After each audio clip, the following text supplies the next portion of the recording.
ಎಲ್ಲರಿಗೂ ರಾಗ ಆರ್ಟ್ಸ್ ದಸರಾ ಕಥೆಗಳಿಗೆ ಸ್ವಾಗತ. ಇವತ್ತು ನವರಾತ್ರಿಯ 4ನೆಯ ದಿನ ಕೂಷ್ಮಾಂಡ ಅವತಾರದ ವಿಶೇಷ. ಕೂಷ್ಮಾಂಡ ದೇವಿ ಸದಾ ಮಂದಸ್ಮಿತೆ. ಈಕೆಯ ಆರಾಧನೆಯಿಂದ ಮನದ ಕ್ಲೇಶ ಕಳೆದು ಜ್ಞಾನದ ಬೆಳಕು ಮೂಡುತ್ತದೆ.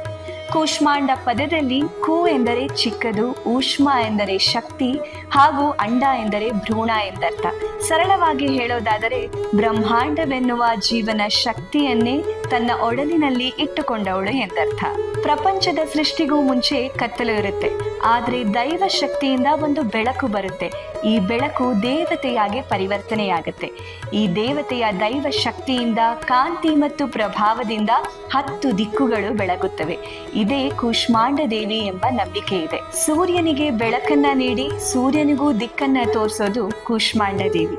ಕೂಷ್ಮಾಂಡ ದೇವಿ ಇರೋ ಕಡೆ ಬೆಳಕಿರುತ್ತೆ, ಜ್ಞಾನದ ಹೊಂಗಿರಣ ಇರುತ್ತೆ. ಕೂಷ್ಮಾಂಡ ದೇವಿ ತನ್ನ 7 ಕೈಗಳಲ್ಲಿ ಕಮಂಡಲು, ಧನುಸ್ಸು, ಬಾಣ, ತಾವರೆ ಹೂವು, ಚಕ್ರ, ಗದ ಮತ್ತು ಜಪಮಾಲೆಯನ್ನ ಹಿಡಿದಿದ್ದಾಳೆ. ಅಷ್ಟಸಿದ್ಧಿ ಮತ್ತು ನವನಿಧಿಗಳನ್ನ ಸಂಕೇತಿಸುತ್ತಿದ್ದಾಳೆ. ಇನ್ನು ದೇವಿಯ 5ನೇ ಅವತಾರ ಸ್ಕಂದಮಾತಾ ಅವತಾರದ ವಿಶೇಷತೆಯನ್ನ ರಾಗ ಆರ್ಟ್ಸ್ ದಸರಾ ಕಥೆಗಳಲ್ಲಿ ನೋಡೋಣ.